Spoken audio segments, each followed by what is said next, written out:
Up first, be careful what you wish for. Barack Obama won the presidency but comes under fire for the AIG scandal and his financial team. All this and more coming up on World Insight.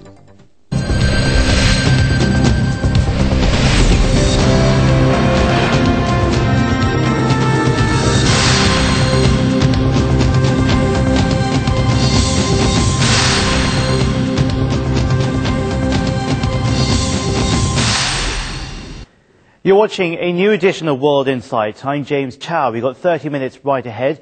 We're going to use that to bring you news analysis from a Chinese perspective. Well, let's go to our first report. And in that, we're going to deal with new headaches for US President Barack Obama.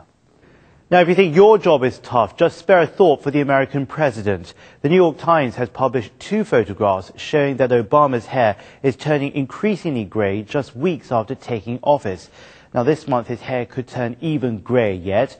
One company and 2 people are to blame, making his task of reviving the US economy even tougher. They're A, B and C. A stands for AIG, the American International Group. B stands for Ben Bernanke. And C stands for Copilot. Spring has come, but Obama is in no mood to enjoy it. The AIG bonus scandal still dogs the president. Last week, AIG paid roughly $165 million in bonuses to its top employees. 73 people got more than $1 million each. This came just days after AIG reported a US record $62 billion fourth-quarter loss. The government has bailed out the insurer 4 times to the tune of $180 billion.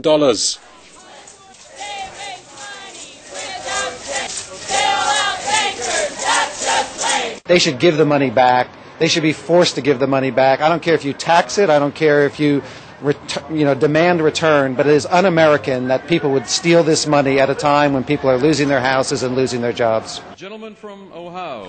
The U.S. House moved swiftly to approve a bill to slap punishing 90% taxes on bailout firm bonuses. 15 of the 20 leading bonus recipients at AIG have agreed to return the money in full. But people were already skeptical about offering banks help. Public hostility towards the financial bailout has jumped from 44% in December to 53%. President Obama is facing a dilemma. He has to strike a balance between sharing the outrage and keeping his focus on the bigger issue of repairing the U.S. economy. Rescuing the financial industry is the core of his economic policies. The public anger will be a roadblock for his bank rescue plan. Obama's headaches caused by AIG go far beyond public outrage. Excuse me, I'm choked up with anger here. The scandal has revived Republican and Democratic hostilities. And that the funds then came in part from TARP. Is that correct? Yes, I will claim my time to say the gentleman has just reaffirmed what I said. I said it was during the Bush administration. Well, now, I just reclaimed my time. Do members not understand the rules on the other side? Obama sought to quell the partisanship by asserting his leadership. And I know Washington's all in a tizzy and everybody's pointing fingers at each other and saying it's their fault, the Democrats' fault, the Republicans' fault. Listen, I'll take responsibility. I'm the president. He might take the responsibility, but not the blame.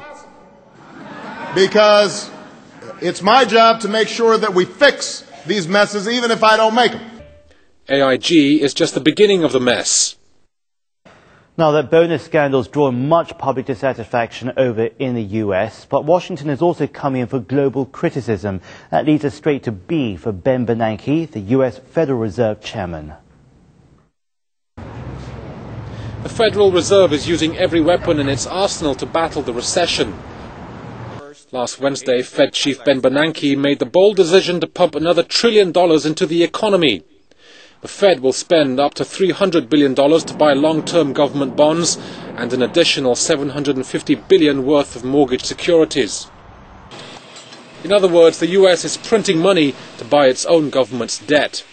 The goal is to lower rates on mortgages and other consumer debt. This is simply an approach to deal with bad assets, but it takes risk that could dilute the value of the dollar and set the stage for future inflation. It's a blow for those countries with U.S. dollar reserves.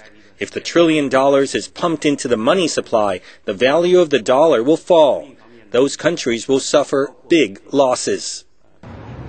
China holds some $2 trillion in foreign reserves, 2/3 of which is placed in US assets. Any crisis of confidence in the US dollar threatens the value of China's holdings. Earlier this month, Premier Wen Jiabao expressed his concerns. We lent such huge funds to the United States, and of course we are concerned about the security of our assets, and to speak truthfully, I'm a little bit worried. This week, the Chinese government recommended creating an expanded reserve currency to replace the dollar's dominance. Barack Obama said it's unnecessary. But there's no doubt the role of the US dollar has been questioned. Well, the US economy has been described as an aeroplane in mid-flight. The engine has just quit, the plane is rapidly losing altitude, and there's a crowd of angry, panicky passengers. Well, that brings us to C for co-pilot in the US economy. His name is Treasury Secretary Timothy Geithner. Relief at last for Wall Street. US stocks surged around 7% on Monday, the biggest point rally in 4 months. That came when Treasury Secretary Timothy Geithner unveiled a long-awaited plan to purchase toxic assets.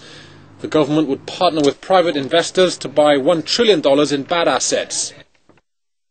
Look, I think it's positive for the banks because they'll get the toxic assets off. I think it's going to be positive for individual or for institutions that participate in the program because they have a chance to make some money. I think it's going to be positive for the economy because it's going to get things rolling again. The toxic asset plan is seen as a test for Geithner, himself considered the toxic asset of Obama's government. Before he took office, his credibility had been questioned over failure to pay taxes. These were careless mistakes. They were avoidable mistakes, but they were unintentional. I, Timothy F. Geithner. Geithner has been criticized at nearly every step, including whether he should have been in a position to stop insurance giant AIG.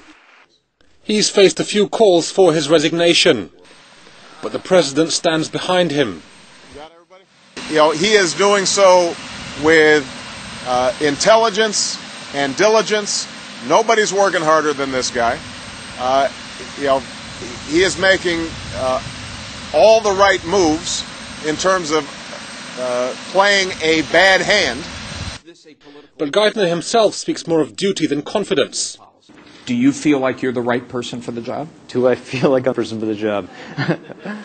I, as I said, believe that this is a great privilege for me. And the President asked me to do it, and this is something you have to do. And I'm going to do it to the best of my ability. Zero or hero, the results of the rescue plan will determine Geithner's fate. But the results won't come overnight as the US is facing one of its worst economic downturns. Geithner and Obama remain under tremendous pressure. For both the toxic assets and Obama's headaches, there's no magic pill. Well, the US economy is still sinking and Barack Obama's approval rating is less than 60%, down from near 70% when he first took office. The president vowed to bring change, but how to change the economic situation has him racking his brains. Up next, more stories. We'll see you then.